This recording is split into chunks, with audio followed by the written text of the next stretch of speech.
I grew up in western Kansas where the horizon was the most prominent feature daily. You know, it was this horizon line, and then there was an awareness of what was above that line and what was below it.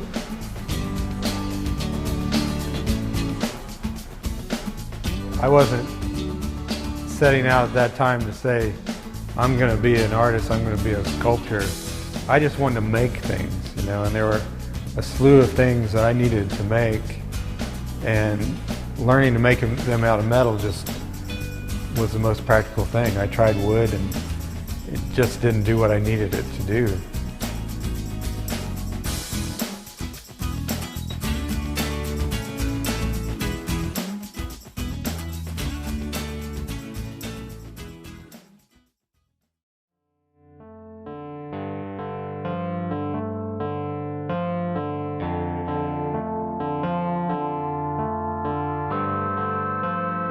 Haas Haley's work has the statement and vision of an artist with the skill and precision of a craftsman. His sculptures, often bound in rust, exhibit defiance and a tragic inevitability. The horizon fades into the distance. A lonesome field goes on forever. A weathered barn stands alone against the wind. These are the images Haas uses to talk about contemporary society. Often, his pieces deal with a sense of place, where you come from, what's noteworthy or interesting about it, and ultimately, how it affects you.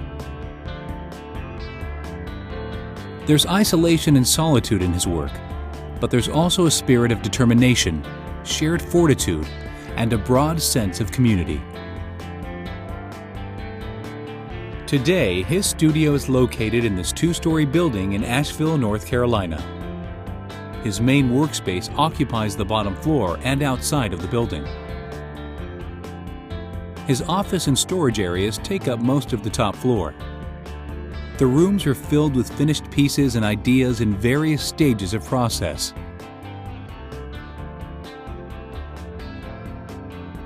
Haas was still a teenager when he first learned to weld on the family farm in Kansas, but it wasn't until a motorcycle accident slowed him down that he began to fully appreciate blacksmithing and metalwork as a way to express himself artistically.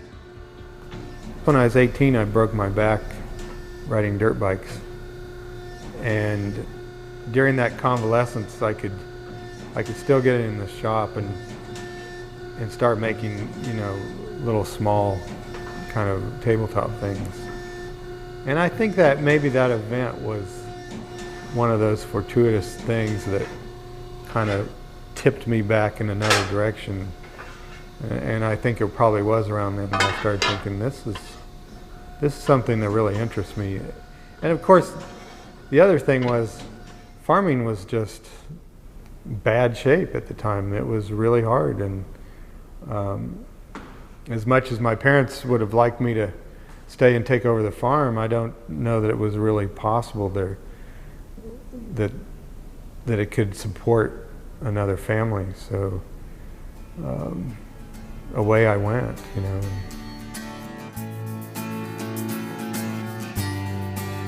I left the farm, went to town, and went to work in a welding shop that also did machine work, and that's actually where I first got a glimpse of blacksmithing from an artistic sense. So it wasn't actually until I left the farm and started to discover that there was this whole world out there of artistic blacksmithing, and it was just rocked my world.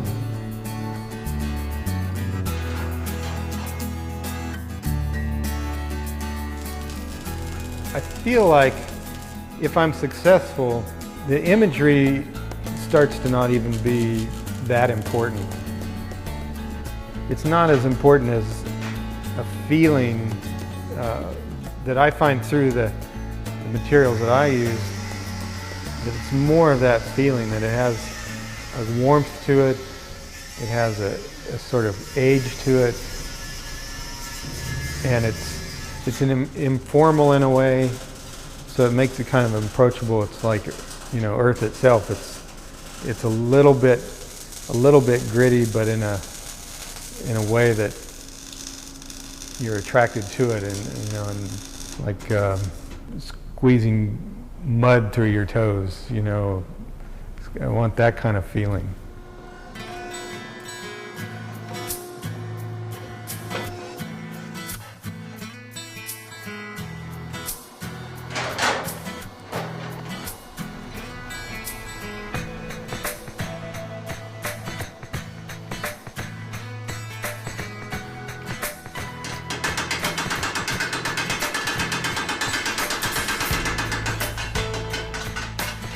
I work every day. I try to work a regular day. You know, I treat it like a job, and it is a job.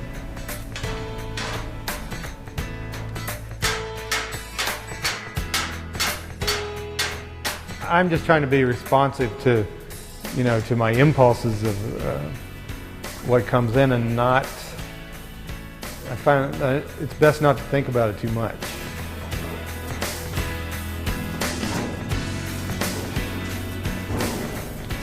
Well, it's just this great little journey of discovery and surprises, and you know, the whole thing of art making to me is just kind of one big experiment anyway.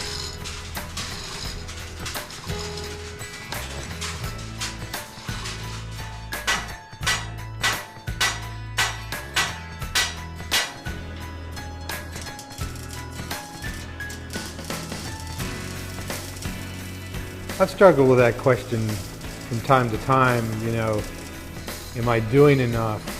Would I be better off joining the Peace Corps and going to, you know, teach people how to farm in another country or something? And I've kind of settled on, no, obviously, for whatever reason, this is what has sort of been assigned to me. And the best I can do is try to do my best at it, you know, and I'm not going to save anybody's lives doing it, but I may enrich them.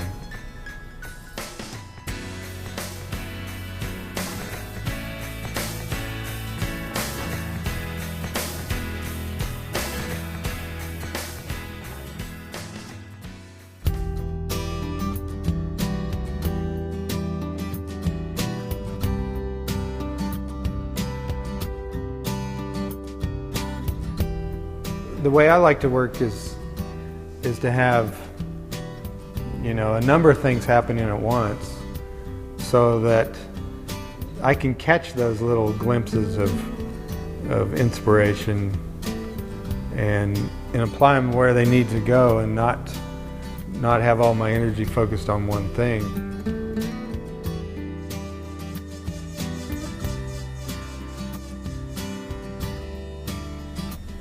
I think creativity is the connection to something beyond us. It brings energy into our lives from that place. And so it's easy to start describing it as something kind of spiritual. But, you know, I would hesitate doing that because I don't think of it in religious terms. But I do think it has some sort of connection to something beyond. And maybe it's something more, you know, deep within oneself. Maybe it's outside of oneself, but it's definitely beyond it's beyond knowledge, it's beyond intellect. That's one thing it's been interesting for me to start working on this two-dimensional work, the paintings, is that I'm actually kind of naive about it, you know, and I'm kind of fresh to it, and I don't have a lot of training in painting, so I've always drawn, and it's always been drawing as it relates to three-dimensional work. So I have this kind of innocence there, and with that comes a lot of freedom, and I can make big mistakes. But with three-dimensional work in steel, I can't make mistakes and I can't work loose. I've tried to, I might try to say, well, I want to just be free to kind of throw some things together and not be so hung up on technique, but it's hard because I know too much, and I can't allow myself to make sloppy welds or so there's some burdens that come with everything that's learned as well.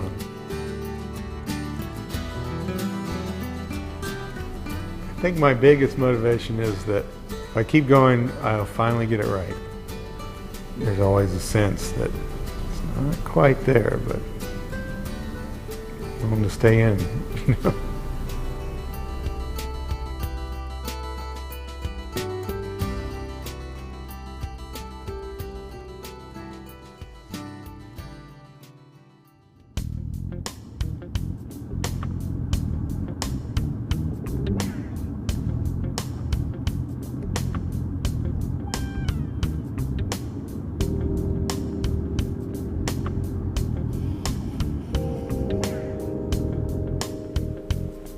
No, because we've tied commodity and art together, you kind of have to accept it or not, and, I've chosen to make a living at it, so I have to accept that commodity side of it.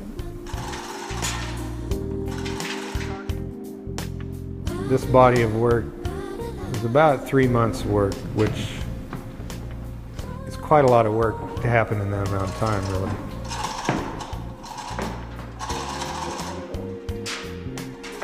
Domicile was a way to sort of describe place without saying home, which maybe would bring about thoughts of an actual structure.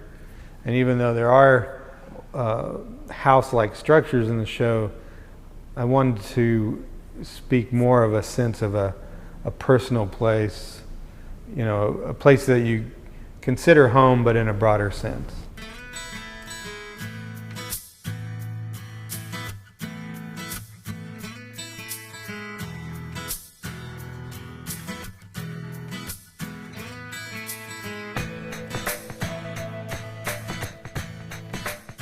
Even though now that I live in a place where it's far from isolated, I think in my heart anyway, I'm still there.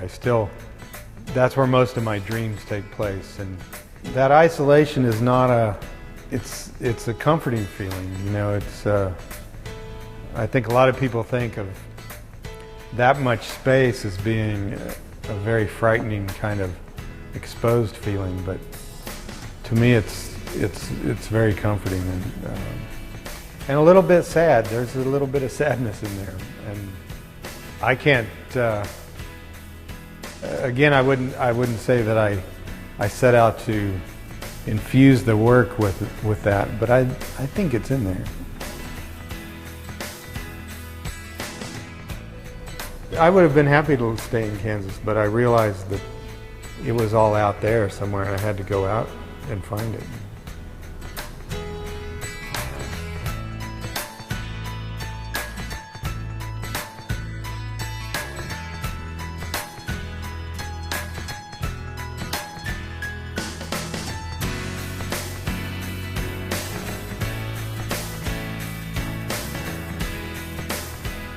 I mean, every day I think, I can't believe they're letting me do this, and I'm